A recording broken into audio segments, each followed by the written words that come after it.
Et bonjour à tous et bienvenue sur la chaîne d'Odan Lorcana, j'espère que vous allez bien, moi ça va extrêmement bien et on se retrouve aujourd'hui pour une vidéo désormais un peu traditionnelle avant la sortie d'un set, le top 10 des meilleures cartes, mon top 10 puisqu'il est évidemment subjectif. Il s'agit des cartes qui m'ont tout simplement le plus émoustillé depuis le début du reveal, que ce soit par leur puissance intrinsèque ou par les mécaniques, les synergies qu'elles peuvent proposer. C'est des cartes en gros que j'ai envie de tester, de deck build autour et de voir vraiment ce qu'elles valent, de voir si elles peuvent tout simplement changer la méta, faire évoluer la méta, et c'est ça que je trouve particulièrement intéressant. Avant de passer à la vidéo, j'ai deux choses à vous dire cette fois. Tout d'abord, vous le savez maintenant, mais n'hésitez pas à liker, commenter et partager la vidéo, ça me soutient et c'est gratuit. Voire vous abonner à la chaîne pour ne pas rater les prochaines vidéos. On est désormais plus de 1000 sur la chaîne, c'est tout simplement incroyable, merci à tous. Deuxième chose, la team Alter Ego dont je fais partie ouvre ses portes, recrute, que vous soyez un vétéran du TCG ou que vous vous soyez lancé dans le TCG avec Lorcana.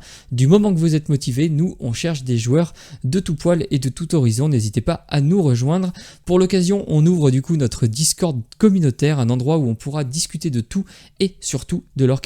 Alors si vous avez envie de rejoindre l'aventure Alter Ego, eh bien, ou tout simplement de trouver un endroit pour discuter et des gens pour jouer, foncez voir la description de la vidéo, vous y retrouverez le lien vers notre Discord, n'hésitez pas à nous y rejoindre dessus. Vous trouverez également le lien vers mon Instagram, n'hésitez pas à me rejoindre dessus également. Et on passe immédiatement au top 10 des meilleures cartes, enfin de mon top 10 des cartes de la mer Azurite, avec en premier, soumettez-vous à ma volonté, une carte action pour 7 non ancrables en vert. Chaque adversaire défausse toutes les cartes de sa main.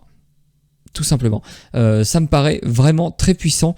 Alors pas dans n'importe quel deck, évidemment, dans un deck plutôt contrôle, un deck qui va ramper et qui va vite arriver à avoir beaucoup d'encre, pour pouvoir se permettre de passer un tour à jouer juste cette action-là. C'est d'autant plus fort avec le vert puisque vous allez pouvoir remonter les cartes dans la main de votre adversaire, que ce soit via vos muses ou via des chansons comme N'écoute que moi. Donc en gros, vous pouvez remonter les cartes de votre adversaire dans sa main et les faire défausser avec une action, avec soumettez-vous à ma volonté.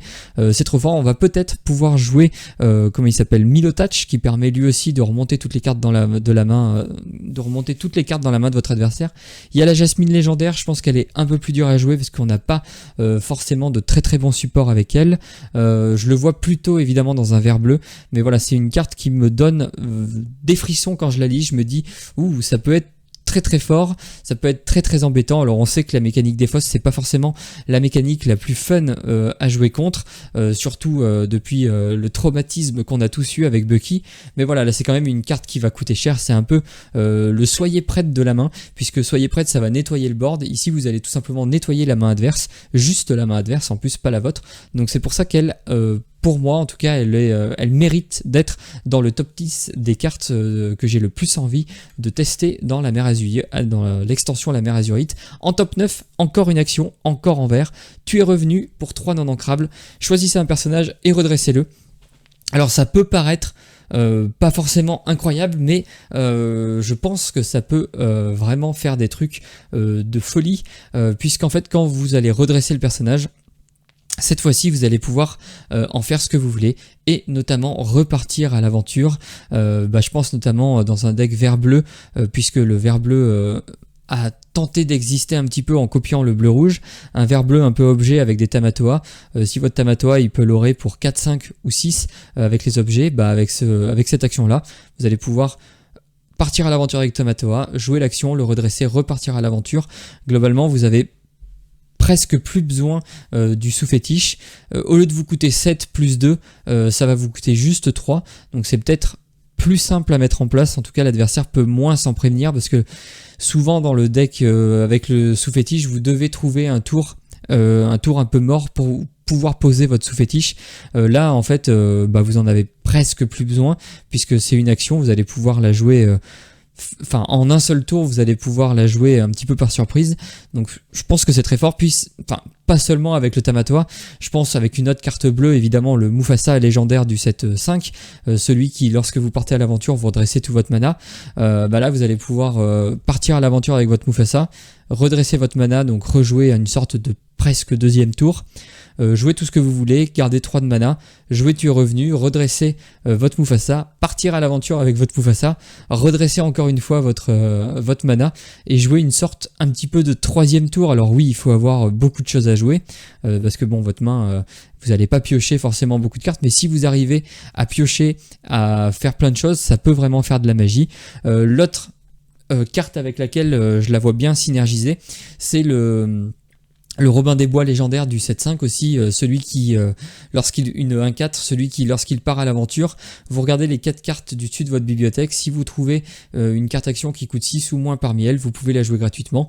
Tout simplement, dans un vert rouge action, du coup, on l'a vu, ça marchait quand même plutôt pas mal au 7-5. Avec cette carte, ça peut devenir encore plus puissant puisque vous allez pouvoir partir à l'aventure 2 fois avec votre Robin des Bois. Potentiellement, creuser 8 cartes du coup du dessus de votre bibliothèque, trouver 2 cartes actions qui vous plaisent. Si vous tombez sur un tuer revenu, vous pouvez aussi la jouer gratuitement, redresser et repartir à l'aventure. Ça leur quand même 2 à chaque fois qu'il part à l'aventure, donc si vous le faites 2 fois ou 3 fois, ça leur quand même beaucoup. Donc je pense que cette carte, elle a vraiment un énorme potentiel. Elle est non ancrable, heureusement, sinon ça aurait été vraiment abusé. Mais voilà, je trouve que la carte est vraiment très très forte. En plus, elle a une version enchantée, tout simplement superbe. Donc voilà, je pense que c'est vraiment une carte qui va voir du jeu, en tout cas qui va être testée, et je pense en tout cas que dans certains decks verts, elle sera jouée et elle sera plutôt forte.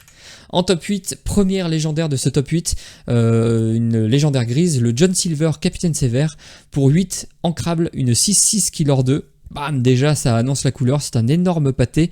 Le problème c'est qu'il coûte 8, heureusement il est alter 5 et ça fait vraiment du bien. Il est alter 5, on a des bons alters, des bons supports à alter en John Silver, donc ça c'est pas le problème. Il a résiste 2, ça fait quand même un sacré pâté, et en plus, comme si ça suffisait pas, au début de votre tour vous infligez 1 point de dommage à chaque personnage adverse redressé. C'est tout simplement l'effet d'une fée clochette, même si ça touche que les personnages redressés. Ça reste un énorme ton qui va être très très dur à aller déloger. Il peut chanter tout et n'importe quoi, il lord 2, il peut également aller défier des personnages. Enfin, c'est tout simplement un pâté, une carte qui est forte, je pense, intrinsèquement, c'est-à-dire toute seule. Elle se suffit à elle-même pour être forte. Donc voilà, je pense que c'est une carte qui a largement sa place dans le top 10. Et je suis sûr qu'on va l'avoir jouée, elle est tout simplement démentielle. Contre les decks aggro, c'est tout simplement très fort. L'adversaire, il va poser, si vous savez, dans cette situation où vous êtes un petit peu en mode bon, il a beaucoup de trucs, il faut que j'y gère toutes ces créatures à chaque tour. Dès qu'il pose quelque chose, il faut pas qu'il puisse partir à l'aventure, sinon ça va être vraiment trop compliqué. Je pense notamment à toutes les 1-1 qui leur 2. Et juste avec ce personnage là, vous le posez et vous lui dites voilà, il faut que tu gères mon John Silver, sinon tu n'as plus le droit de poser des cartes qui ont 1 de vie. Je trouve que ça peut être très fort. Si vous en avez un deuxième, ça devient complètement démentiel. Si en plus vous jouez une fée clochette par-dessus, en gros vous allez pouvoir faire des rasboards en fait, mais par petites vagues de ping, et je pense que ça peut être très intéressant. Évidemment, depuis quelques sets maintenant, ils essayent de mettre en place le vert gris un petit peu dégâts, où vous avez besoin de mettre des dégâts sur des personnages pour ensuite pouvoir jouer des cartes qui s'activent avec des personnages blessés. Cette carte là, je pense qu'elle vient tout simplement compléter parfaitement cet archétype là, tout en étant aussi très très forte toute seule. Donc voilà, c'est pour ça que je la mets en 8ème position de ce top 10 des cartes de la Mer Azurite que j'ai le plus envie de tester et qui me paraissent évidemment le plus fort. En top 7, alors là, on arrive sur les cartes jaunes. Je trouve que la Mer Azurite, c'est vraiment l'extension en tout cas où les cartes jaunes m'impressionnent le plus, ou en tout cas elles ouvrent, enfin où il y a vraiment des cartes qui me paraissent très très forte et très très intéressante. Tant mieux, parce que c'est une couleur que j'adore. En plus cette carte là, franchement l'illustration est juste magnifique. Je pense que c'est pas la plus belle carte parce que le Jafar reste pour moi encore au-dessus, mais voilà, je pense qu'elle est facilement dans le top 5, voire le top 3 des plus belles cartes de l'Orcana. Dommage, il n'y a pas de version enchantée. Cela dit, bon, l'illustration est suffisamment belle. Je pense que ils auraient pu faire encore mieux. On pense au Mufasa du set d'avant, mais là, l'illustration est quand même à un niveau vraiment incroyable. Et si on parle de la carte, parce qu'on est quand même là pour ça, pas seulement pour s'extasier devant des illustrations, même si ça fait partie du plaisir qu'on a à jouer à un TCG, eh bien, je vous présente Simba, protecteur des lions, une 4/4 pour 5,99 ancrable Killer 2 qui s'altère pour 3. C'est un très petit alter et dont la compétence dit à la fin de votre tour, si ce personnage est épuisé, vous pouvez redresser vos autres personnages. C'est tout simplement parfait dans un deck aggro, que ce soit on curve, parce que on curve ça veut dire que vous auriez potentiellement jouer un Simba 2-3 rempart, là, le petit Simba qu'on joue depuis le set 1, qui est tout simplement très très fort dans les stratégies, aggro. Et bien là vous allez pouvoir l'altérer au tour d'après pour poser une 4-4 Killer 2. Déjà dans une stratégie aggro au tour 3, avoir une 4-4 Killer 2, votre adversaire il va se dire oula, ça va être compliqué. Et en plus elle protège tous vos autres petits loreurs, c'est-à-dire que après à côté de ça vous pouvez jouer des porcinés, vous pouvez jouer des maléfiques ou des Lilo 1-1 Killer 2. Et ben en fait vous allez d'habitude on essayait en violet de partir à l'aventure, de jouer une Madame Mime, de la remonter et de la reposer redressée. Et ben là en fait avec le Simba vous perdez plus de temps, vous partez à l'aventure avec votre Simba, vous n'avez pas besoin de vous embêter je pense à les trade en face, sauf si vous êtes à la course, mais bon globalement vous partez à l'aventure avec votre Simba Killer 2, vous partez à l'aventure avec vos créatures que vous voulez que vous ne voulez pas en tout cas, que votre adversaire value trade dessus, et à la fin de votre tour vous redressez toutes vos petites créatures et vous êtes safe, vous avez juste une énorme 4-4 sur le board. Bon, plus la partie avance évidemment moins c'est fort, même si au final à n'importe quel moment en fait vous allez pouvoir tout simplement partir gratuitement à l'aventure, les redresser, et je pense que c'est très très fort. Elle est que en top 7 parce que tout simplement le reste du top est encore meilleur je trouve, et parce qu'elle est non ancrable, alors je pense que ça peut être un peu pénible, faut voir comment est-ce qu'on va gérer le ratio de non ancrable dans un deck. Pour moi c'est plutôt dans un deck aggro, que ce soit avec du violet ou avec du vert, peut-être même avec d'autres couleurs. Il y a le jaune gagne tellement de cartes pour des stratégies aggro que je pense que va pas y avoir que du jaune violet à tester, va falloir vraiment tester du jaune rouge, du jaune vert, même si le jaune vert était déjà pas en reste. Enfin voilà, je pense que cette carte elle est aussi belle que puissante, du coup c'est pour ça qu'elle atteint le top 7. En top 6, la carte qui a fait le plus parler, puisque c'est une très très vieille carte, un très très vieux reveal, puisque cette carte là a été révélée dans le coffret des 23, donc ça date d'avant août, si je dis pas de bêtises. C'est Oswald le lapin chanceux, une 2-1 pour 2 non ancrable Killer 2. Bon c'est assez fragile, mais voilà, Salor 2 c'est quand même beaucoup, c'est non ancrable, c'est un peu chiant, par contre c'est très très bas en curve. Sa capacité par contre elle fait pas rigoler. Durant votre tour, chaque fois qu'une carte est placée dans votre réserve d'encre, vous pouvez révéler la carte dessus de votre pioche. Si c'est un objet, vous pouvez le jouer gratuitement, il entre en jeu épuisé, sinon placez la carte sous votre pioche. C'est tout simplement monstrueux, on va potentiellement pouvoir jouer un sous-fétiche gratuitement avec cette carte, puisque vous allez pouvoir tout simplement... Alors ça dépend un petit peu en gros il y a plusieurs tuteurs qui vont arriver dans le jeu pour je pense notamment à celui des nouveaux héros, pas Tadashi, le frère, je sais plus comment il s'appelle, qui lui va vous permettre d'aller placer la carte, une carte objet ou une carte inventeur, mais là en l'occurrence une carte objet sur le dessus de votre pioche. Enfin voilà, je pense même en vert vous avez des cartes comme déduction sous hypnose pour un bleu vert, un petit peu contrôle, enfin en tout cas qui veut gagner avec le sous-fétiche. Vous avez une carte qui s'appelle déduction sous hypnose, où vous allez pouvoir piocher 3 cartes et replacer je me rappelle plus, enfin bref, vous allez piocher 3 ou 2 cartes, je sais plus, vous allez pouvoir piocher 3 cartes du dessus de votre bibliothèque et ensuite replacer 2 cartes dans l'ordre de votre choix sur le dessus de votre pioche. Ça peut tout simplement permettre d'activer ce Oswald. Je pense, en tout cas, vu la puissance actuelle du bleu-rouge, que cette carte va être testée. Vu les cartes qu'a gagné le vert bleu, je pense qu'elle va être évidemment testée dans le vert bleu. Heureusement elle est non ancrable, donc il va falloir quand même faire des choix. Décidément il y a une petite mouche qui m'embête, il va falloir faire des choix, mais voilà, le Oswald, je pense qu'il peut faire des choses très très belles dans cette nouvelle méta. Donc voilà, c'est mon top 6. En top 5, on entre dans la grosse moitié du top 10. Évidemment, le Maui demi-requin, une carte rouge pour 6 ancrables, une 7-5 Killer 1, qui est insaisissable. Alors avec ces stats-là, être en plus insaisissable, c'est vraiment énorme déjà. Puis en plus elle a 2 capacités. La première, chaque fois que ce personnage en défie un autre, vous pouvez renvoyer une carte action de votre défausse dans votre main. Quand on sait que le rouge a des très très bonnes cartes action comme bagarre, comme soyez prête, comme roi incontesté, enfin voilà, vous connaissez les très très bonnes cartes actions, que ce soit des chansons ou des cartes actions dans le bleu-rouge, que ce soit aussi des bonnes cartes actions dans le vert-rouge, puisqu'on a vu que le vert-rouge avait l'air de pouvoir faire des belles choses. Vous allez pouvoir tout simplement récupérer des cartes dans votre défausse. Quand l'adversaire vous embête avec un Soyez prête, vous embête avec une Ursula en allant chercher la chanson qu'il vous fallait, ou en général votre Soyez prête, et bien là, le tour d'avant, vous pouvez tout simplement jouer un Maui. L'adversaire, même s'il vous fait défausser votre Soyez prête, vous avez toujours le loisir de pouvoir lui défier un de ses personnages et d'aller récupérer ce Soyez prête. Donc ça peut être très très fort, ça va vraiment venir, je pense, compléter les stratégies contrôle qui sont déjà très très puissantes. Tant mieux, parce que toutes les autres stratégies ont l'air d'avoir gagné beaucoup de choses.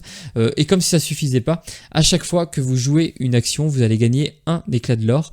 Là où c'est très fort en fait, c'est qu'il va... En étant insaisissable, l'adversaire va avoir du mal à venir vous le finir, même si vous allez défier quelque chose qui a 3 d'attaque ou 4 d'attaque et qu'il lui reste plus qu'un petit point de vie.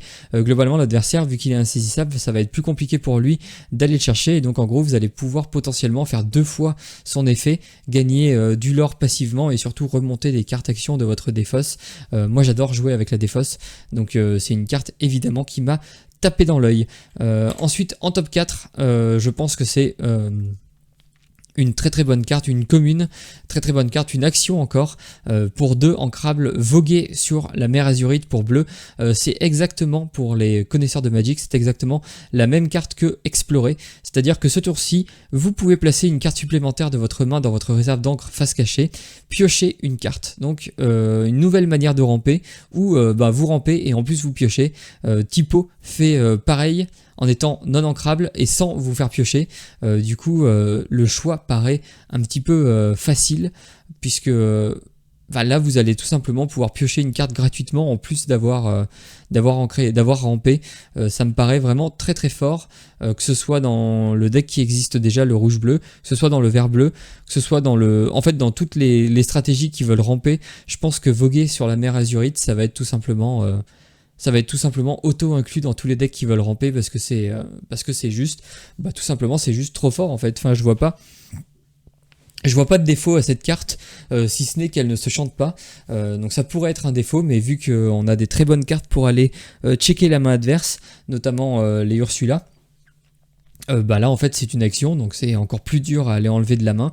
Ça s'ancre, donc c'est à dire qu'en fin de partie, si vous en avez pas besoin, vous pouvez l'ancrer. Elle aurait été non ancrable, ça aurait été plus complexe, mais là vu qu'elle est ancrable, franchement elle a globalement aucun défaut. L'illustration est plutôt pas mal en plus, et voilà, je trouve que c'est probablement la meilleure carte pour ramper du 7-6, voire même peut-être de tout l'Orcana, de tout le jeu en fait depuis le début. C'est peut-être la meilleure carte de rampe qui a jamais été créée. Donc voilà, c'est à surveiller et c'est à tester, parce que je pense que c'est très très très très fort. Et on arrive maintenant dans le top 3 avec Sceptre de Maléfique, un objet en violet pour 2 ancrables. Chaque fois qu'un personnage, un objet ou un lieu d'un adversaire est renvoyé dans sa main depuis le jeu, vous gagnez un éclat de l'or. Ça aussi, ça m'a l'air d'être très très fort, tout simplement parce que vous allez pouvoir gagner du lore passivement avec un deck à base de violet, notamment si vous jouez violet-vert avec les muses, un violet-vert un peu chanson.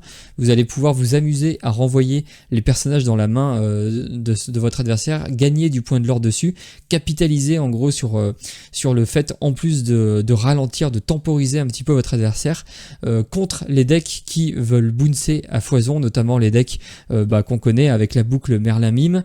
Et là en fait vous allez pouvoir lui dire: attention, ok, tu vas faire de la magie, mais tu vas me donner aussi pas mal de points de l'or. Donc attention à toi.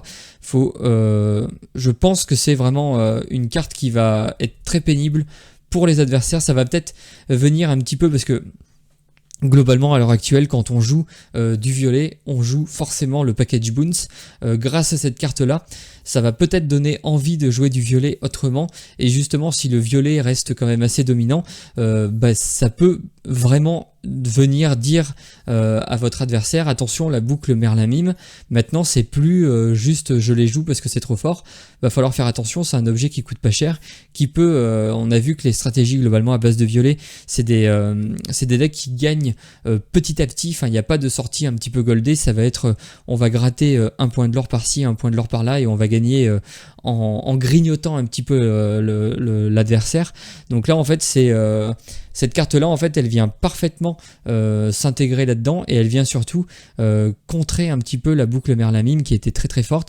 Là on a vu qu'ils ont mis des nouvelles cartes comme le génie qui est un lapin un petit peu moins fort, puisque il fait piocher que quand il arrive mais pas quand il s'en va du jeu, donc il vous fait piocher qu'une fois. Par contre il hors 2, il est insaisissable. Donc en fait il y a peut-être des nouvelles manières de jouer violet, de sortir un peu de cette boucle Merlin-Mime qui globalement quand vous jouiez violet, bah vous mettiez automatiquement toutes les cartes Merlin-Mime, et ça représentait facile 28-30 cartes, quasiment la moitié du deck était globalement figé.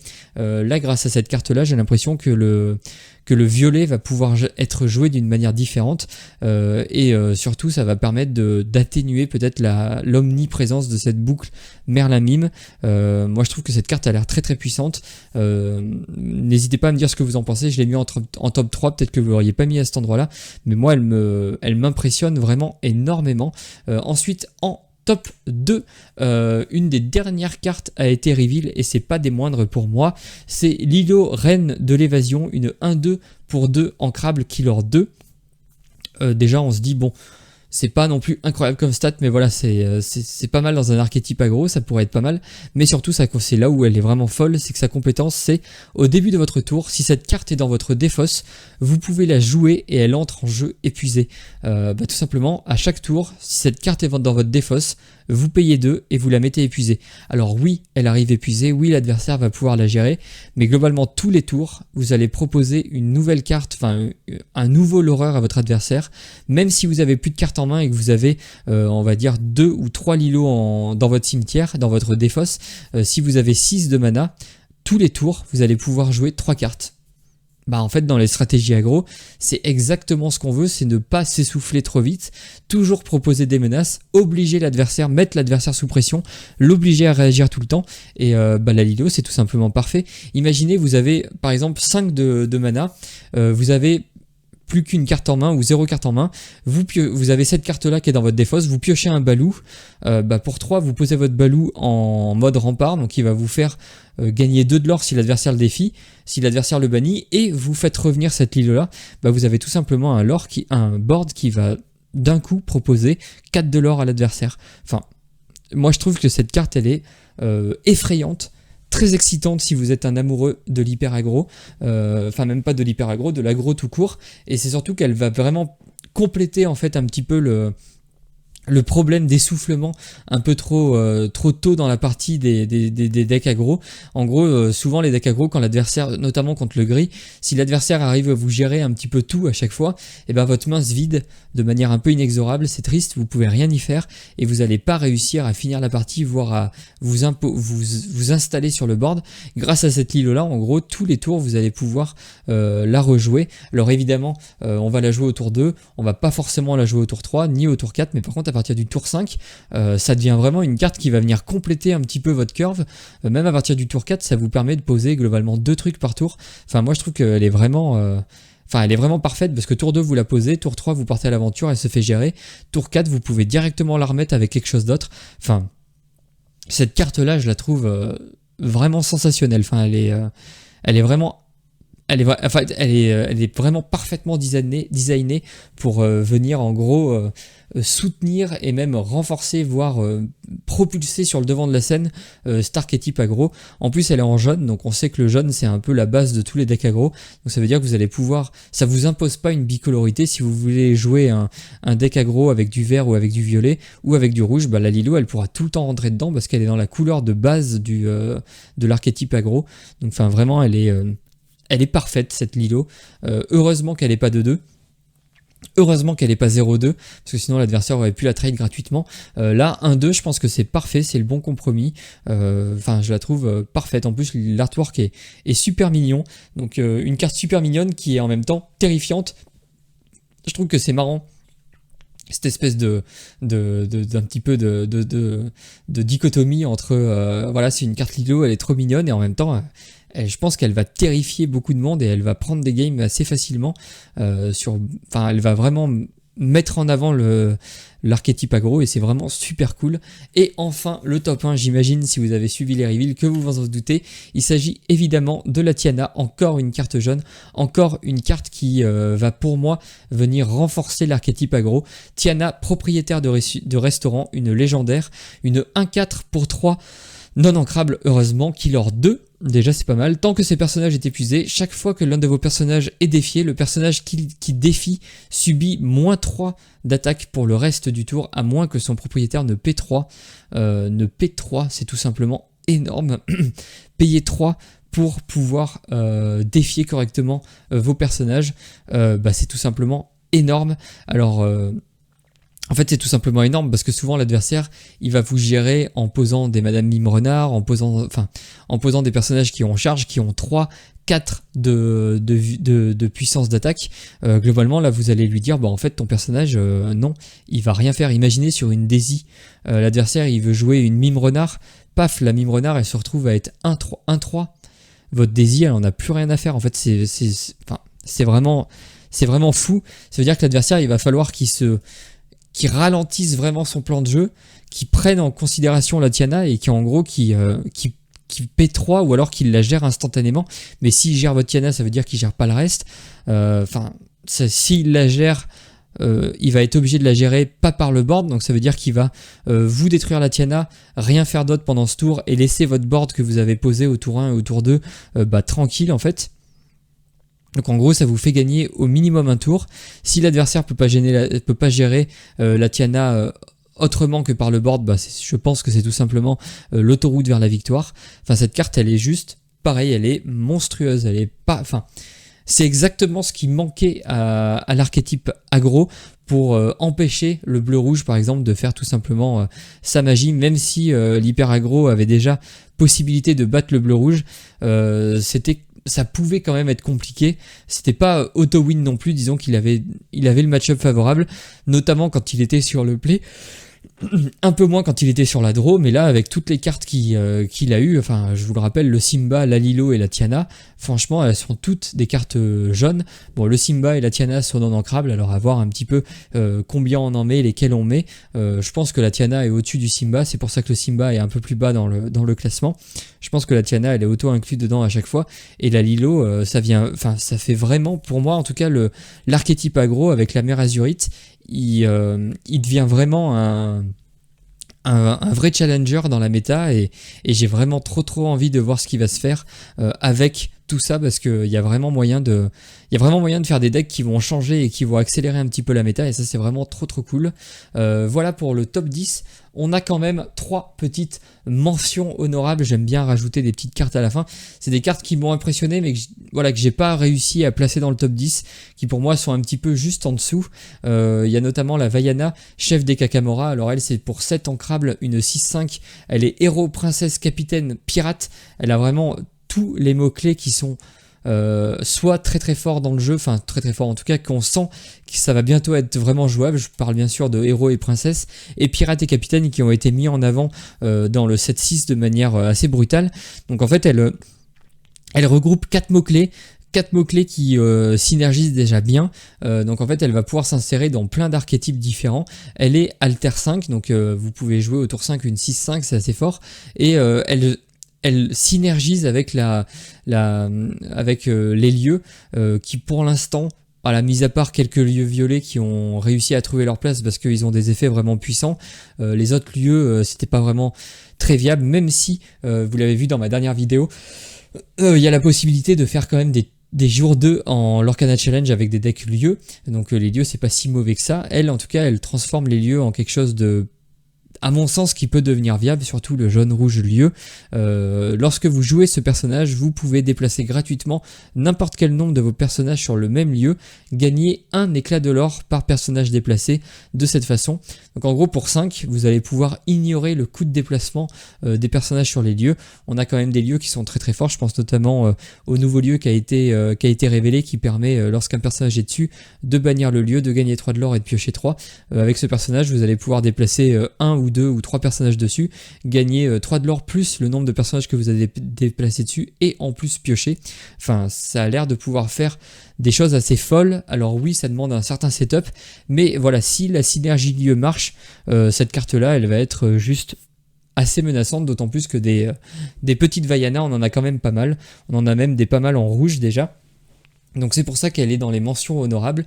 L'autre carte qui moi me fait beaucoup envie, c'est la Madame Mime, vraiment merveilleuse, pour 3 non ancrables et une 2-3, qui leur 1, et dans la capacité dit, vous pouvez payer 2 autant de fois que vous voulez, vous défaussez une carte de votre main et vous gagnez un de l'or. En fait, en fin de partie, en rouge-violet notamment, vous avez souvent beaucoup de cartes parce que vous piochez pas mal avec vos lapins, même si maintenant on va voir avec le sceptre de Maléfique, peut-être que les lapins ou cette stratégie-là sera un peu moins forte, mais vous avez globalement en violet plein de moyens de piocher plein de cartes. En fin de partie, là où vous cherchez vos chèvres, vous allez aussi pouvoir tout simplement jouer une Madame Mime, payer 2 ou 4 en plus suivant le nombre de mana que vous avez, et gagner 1 ou 2 de l'or pour clore les games en défaussant des cartes. Ça peut faire peur, ça peut... En fait, ça fait une nouvelle manière pour le violet de gratter les derniers points de l'or qui lui manquent, et c'est pas plus mal. D'autant plus qu'on a aussi le vert violet avec des clarabelles, ça peut devenir vraiment plus un souci de se vider sa main, puisque vous savez qu'à la fin du tour, vous allez repiocher plein de cartes. Donc pourquoi se priver? En gros, vous jouez la Madame Mime, vous payez... autant de x2 que vous pouvez pour défausser le maximum de cartes dans votre main. De toute façon, à la fin du tour, vous allez les repiocher. Donc voilà, cette carte, elle me plaît. J'aime bien le design, je la trouve plutôt fun.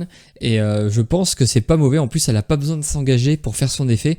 Donc elle est globalement assez safe, même si voilà, elle peut se prendre plein de choses vu qu'elle a que 2 d'attaque. Mais voilà, vous n'avez pas obligé de l'engager pour faire son effet une seule fois. Vous pouvez stacker son objet, sa compétence, pardon, et aller chercher les derniers points de l'or qui vous manquent. Enfin, voilà, je trouve que c'est très fort. Vous pouvez le faire le tour où elle arrive. Elle n'a pas besoin de sécher avant d'activer sa capacité. Donc c'est vraiment, ça peut vraiment surprendre et donner ce petit coup de boost à la fin. Enfin, moi, ça me plaît beaucoup. Et enfin, la dernière carte que j'ai mis dans ces mentions honorables, c'est la Wendy Darling, capitaine courageuse. C'est une 1-2 pour 2 non ancrables, héros capitaine pirate. Elle aussi, elle a plutôt des bons mots-clés. Elle n'est pas princesse, mais voilà, elle a les 3 autres mots-clés qui sont très forts. Elle leur 1, elle est insaisissable, et tant que vous avez un autre personnage pirate en jeu, ce personnage gagne plus 1 d'attaque et plus 1 de l'or. Donc en gros, si un deck pirate est viable, et j'ai l'impression en tout cas que on a envie de tester les decks pirates, que ce soit en gris-jaune ou en gris-jaune, que ce soit en rouge-jaune ou en rouge-gris, la Wendy en tout cas elle peut être pas mal, puisque en gros pour 2, c'est une 2-2, killer 2 qui est insaisissable. Ça fait quand même une créature assez solide et qui peut l'aurer très vite. Faut voir en plus avec le piglet, avec le porcinet, ça peut aussi se comboter avec le porcinet, ça peut aussi comboter avec le monsieur mouche. Enfin voilà, en fait en gros vous avez déjà des bons pirates qui sont des menaces que l'adversaire doit gérer. En plus elle est capitaine, donc ça veut dire qu'elle annule elle est pirate capitaine, donc elle empêche le monsieur mouche de se blesser. Enfin oui, c'est une carte qui peut... l'archétype pirate, je pense qu'il peut être fort. Et si l'archétype pirate est fort, je pense que la Wendy Darling sera très forte, puisqu'elle est insaisissable. Elle peut même vous servir à la rigueur à aller chercher les diablos adverses. On sait à quel point cette carte est forte. Avoir une carte autour d'eux qui peut aller le chercher assez facilement, voilà, c'est tout simplement très agréable. Voilà, c'est à peu près tout ce que je peux vous dire sur mon top 10 et un peu plus que le top 10. Il y en a, je vous ai présenté les 13 cartes globalement qui m'ont le plus fait de l'effet pour la mer Azurite. J'espère que cette vidéo vous aura plu. Si c'est le cas, n'hésitez pas à liker, commenter et partager la vidéo, voire vous abonner à la chaîne. Merci à tous ceux qui le font. Il ne me reste plus qu'à vous souhaiter une excellente journée ou une excellente soirée. Tout dépendra évidemment du moment où vous choisissez de regarder cette vidéo. Allez, salut!